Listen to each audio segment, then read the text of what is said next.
Broadcasting from the business capital of the world, this is the Podcast Business News Network. And welcome back, everybody. It is a part of our body we don't really pay a lot of attention to. We just take it for granted as to what it's doing, but it's vital in regulating metabolism, hormones, and that's pretty much something that affects every cell in your body. I am talking about the thyroid and some challenges and conditions associated with that.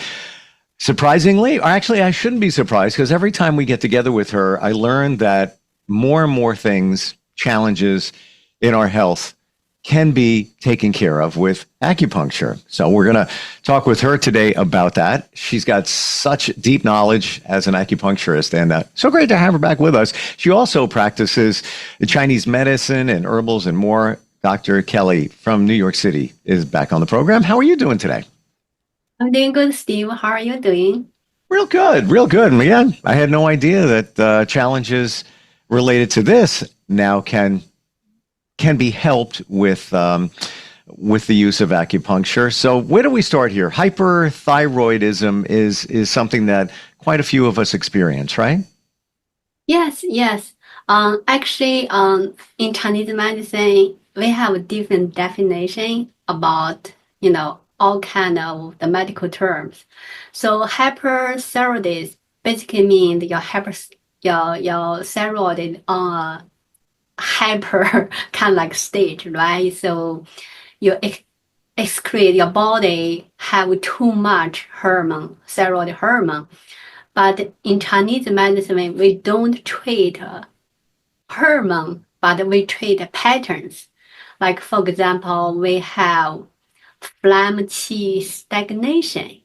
We have like yin deficiency with yang hyperactivity. So different kind of pattern have different causes and different symptoms, but we treat with different acupuncture points or herbal formulas, but they are pretty effective. We can take one of the pattern, for example, like phlegm qi stagnation. What would be the cause, in your experience, or one of the causes for a thyroid to go in a hyper state? And I just also want to put a little spotlight on stagnation, because you've said that word quite a few times when we've gotten together. Yes, like let's take the pattern of phlegm qi stagnation as an example. So the causes can be like the weakness of spleen or emotional constraint. So both of these can leading to phlegm accumulation in the neck. So the symptoms can be like swollen neck or goiter. People can also have the mood swing, like either depression or irritability.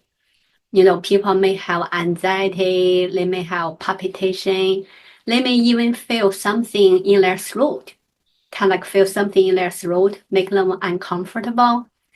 So these kind of people, if you look at their tongue is greasy.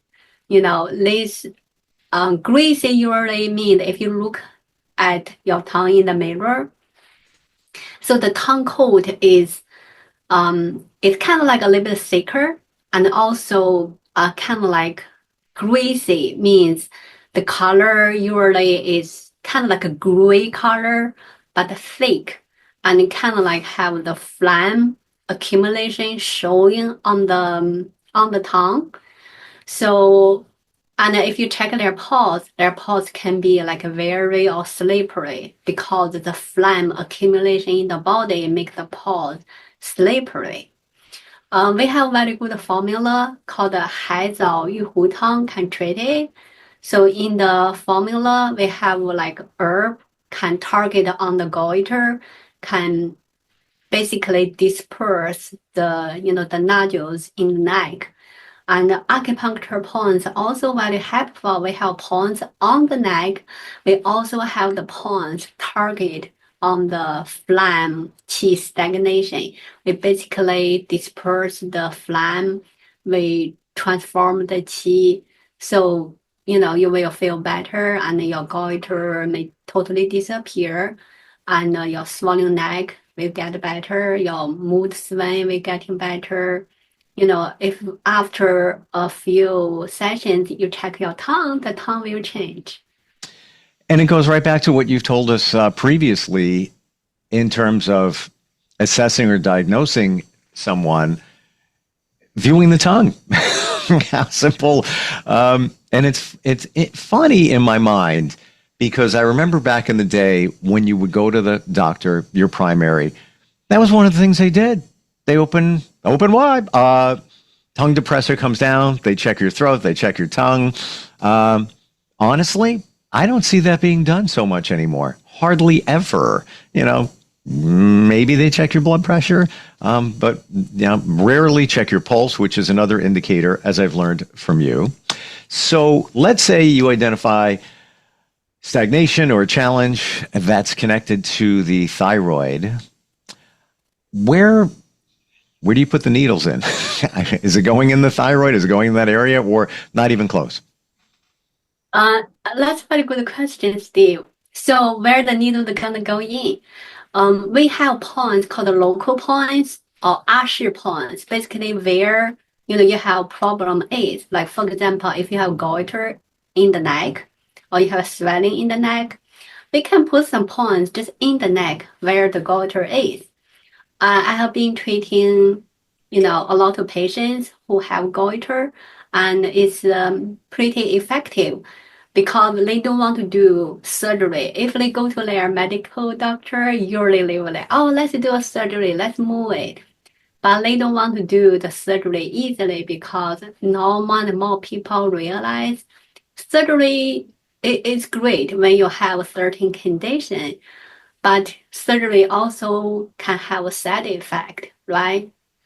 So a lot of patients realize the surgery can give side effects. So they don't want to do surgery, so they come to me because acupuncture, if the needle is so thin, but needle is very powerful. We can get into where the nodule is. We can disperse it with acupuncture needle.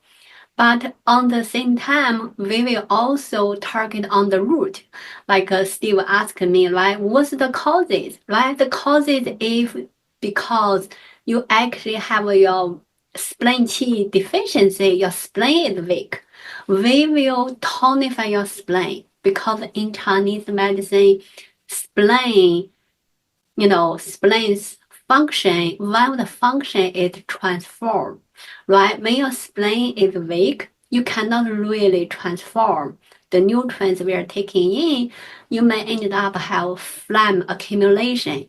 One of the condition can be the phlegm accumulated in the neck, then you have the nodules. So in Chinese medicine, it basically just phlegm. So we transform that phlegm. That's how we treat goiter, how we treat hyperthyroidism.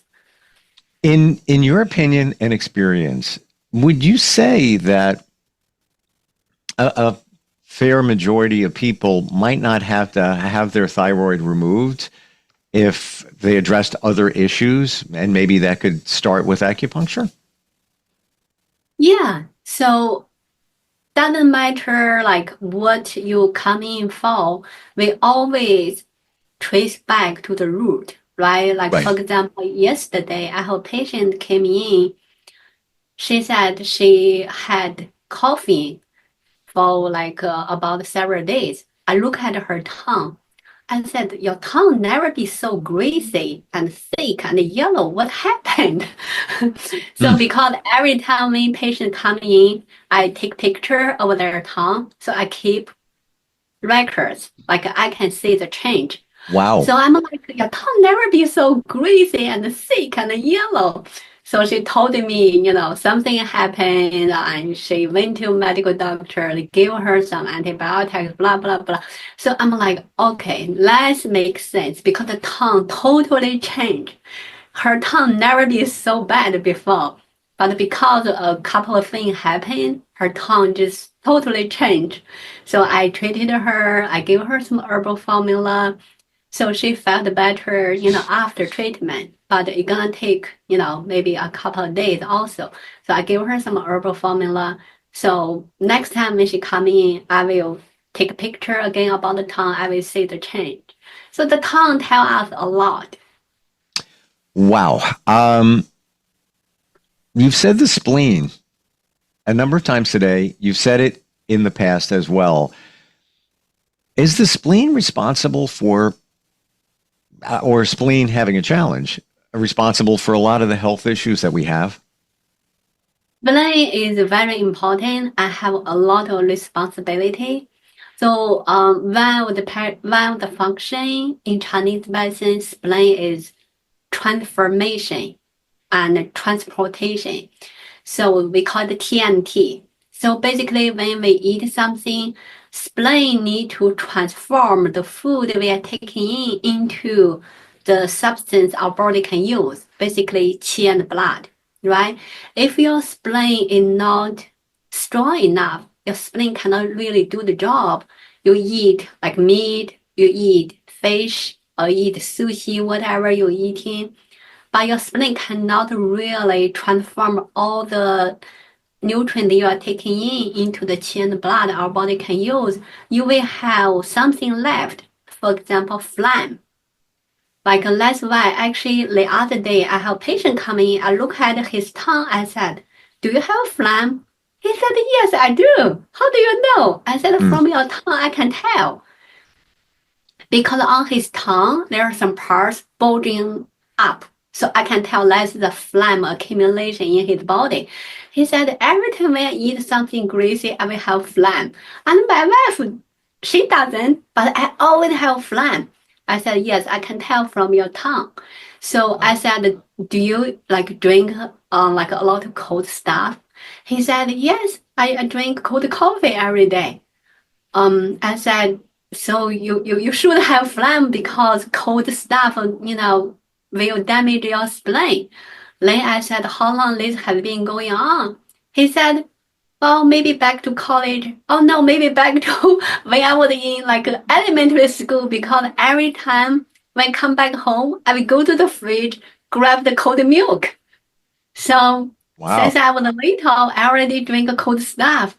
I said, let's make sense because milk in Chinese medicine is already on the cooler side and it's from the fridge. So it's cold temperature and cold nature. So I said, you have been torturing your poor spleen since you were like little. So let's make sense you have phlegm now. So because it's a accumulation, right? You put something bad on your spleen little by little, now you have phlegm. So well, some say that dairy products can increase the production of phlegm. And certainly all dairy products are cold. let's be honest.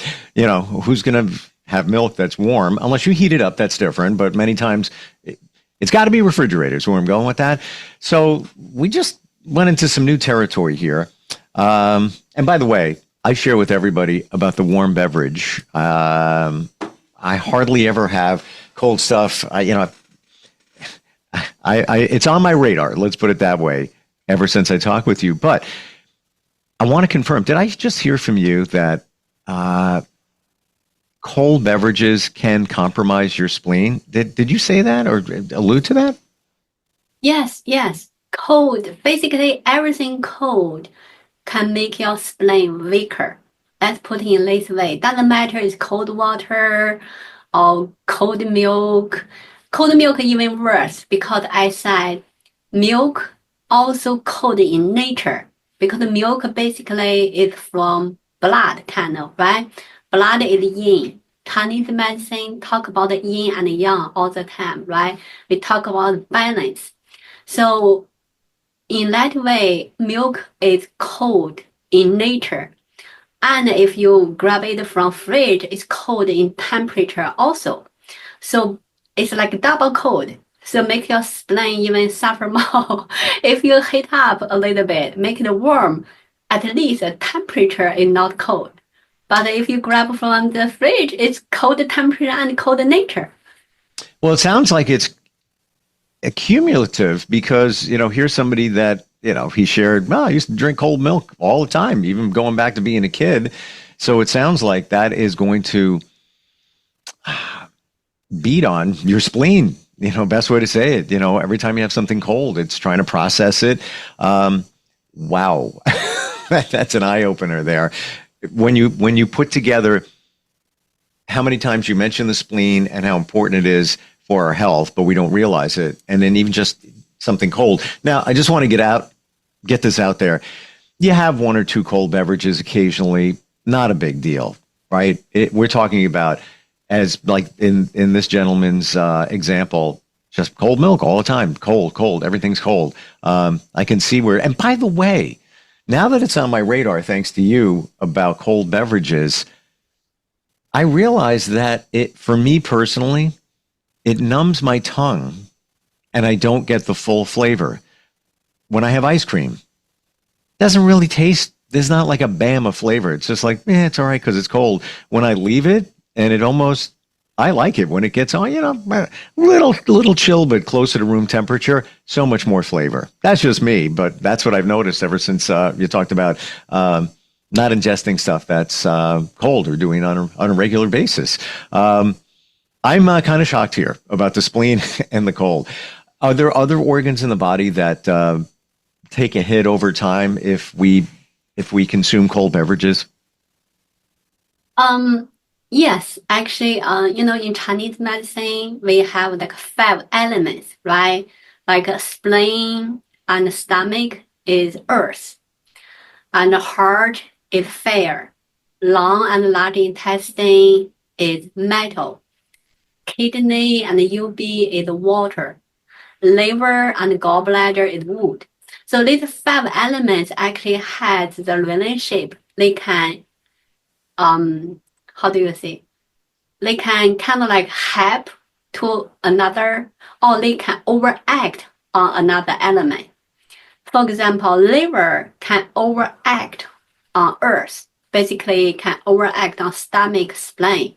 That's why when people like who have liver qi stagnation, usually they have like not very good digestion because that wood overact on the earth, then your stomach spleen cannot really digest well. Like when you're angry, just imagine you're angry, then you eat a big meal, you cannot really digest very well. You may end up have food stagnation, you have stomach pain. That happens to a lot of people. So these 5 elements overact and help each other also on the same time. So in Chinese medicine, basically they are like 相生相克. So that's very interesting, Steve, you mentioned about it. Like I also learning I Ching. I Ching is very traditional, like ancient Chinese philosophy. So I Ching also mentioned about that. So people like just like an organ, we need friends, but also somehow we need enemy. Why we need enemy? Because if you only have friends, your friends just say good thing about you. You are great, you are smart. But the enemy will say something bad about you. They will say, you are not good at organizing. You are bad about relationship. So when your enemy says something bad about you, actually that kind of like remind you to improve, to become a better person. Same thing as our organ. So our organ also have such kind of mutual relationship. They help each other, but they also overact on each other. They kind of like in check. So every organ is in balance. None of the organ is just individual, just like dependent. Everyone rely on each other. So when you said when you take something cold, it just hurt the spleen. Of course not. Why? Because all the 5 elements have a relationship. They are overacting or acting on each other. So when your spleen not strong enough, you cannot really have your large intestine or your lung, your metal very strong. So you may end up have like coughing, right? So you may end up have shortened breath or asthma. So when your metal is not strong, maybe your kidney or your UB is not very strong. You may have like urinary problem or reproduction problem. So when you just take the cold stuff, it's not only hurting your spleen, you're hurting all the organ in your body because it's a circle. So nothing is just like, okay, it just isolated just for this organ. No, it's for your whole body health. Dr. Kelly, when was the last time you had a really cold beverage? When the last time, it's so funny. I have a patient in my building. He's such a nice. He's very, very nice. So every time when I go to his apartment to treat him, he has a very good coconut water, organic, in his fridge. He will say, "Go to get a coconut water by yourself." I kind of like don't want to say it too much, but I kind of like feel if I reject, it kind of like I feel bad. But I will take it. I will hold it for a while. After it's kind of like not so cold anymore, I will take a sip very, very slow. Like, it's like take time, right? Yeah, it's yeah. not cold. You're being intentional about the sip to waste time, or not waste time, but make time move forward as you wait for it to get to room temperature. So it looks like you're drinking it. You're a little tiny sip. You really didn't ingest it, just a little. I get it. Wow. Yes. For me, it was last night, and I'm going to admit I went to a fast food restaurant. I never do it. I'm going to say it, Chick-fil-A. I love their grilled chicken sandwiches. Very basic. Every once in a while, got to have a little something there. And I love seltzer water, but it came with ice. And I should have said no ice, but I did the same thing you said. I just let it sit there a little bit, had to drive a little bit. Scale of 1 to 10. 10 being consuming beverages cold can really impact your health. 10 being like, don't do it. 10, bad idea. Just not very supportive to your body. That's a 10. Where would you put that on a 10 scale? In your opinion? This is not scientific, just your thoughts. I would put it like at least like 8 or 9. Because if you take your time, like, you take a sip, you let it kind of like getting a little bit warmer, then you swallow it, and maybe not that bad. But if you just like, the sports person, like athletes, they are playing football, whatever, they are so sweat, so thirsty, take out the cold water from the, freezer, you just gobble, gobble, gobble the whole bottle. That's really bad. So if that, I will say totally no, 0, don't do that. But if you take your time, it's not too bad when you don't have warm or room temperature water to drink. We're just about out of time. I want to throw this question to you. If you start consuming beverages that are room temperature or warm, get away from the cold stuff, no ice, all of that. Is it reasonable to think in short time, I don't know, could be a week, 2, 3, whatever, you will start feeling better and noticing better health? Do you think that it's even possible? Yes, because I do have patients. She used to drink iced coffee, everything cold, everything from the fridge all the time. After she started to see me, I told her about the cold stuff is bad for her. She started to drink less cold beverage. And she told me she feel better, her digesting got better, her other problem got better, even her menstrual cycle more regular, no pain even. So she said she had even no migraine. She used to have migraine very often. Not everything getting better. She's like, oh my God, Dr. Kelly, I never know this. If she knows this, she doesn't need to suffer all the pain she had been suffering for like 40 years. Wow. Thank you for that. Thank you for today. Very insightful. Learned a lot. Once again, acupuncture and Chinese medicine. So supportive. Kelly121acupuncture.com is your website. You're located in New York City, obviously, for an acupuncture treatment. got to be in person, but a lot of things you can do virtually in terms of consultation and even herbal medicine and a lot of what we're talking about today. Dr. Kelly, thank you so much for being here today. As always, learned a lot. Really appreciate it. Thank you, Steve. We'll be right back.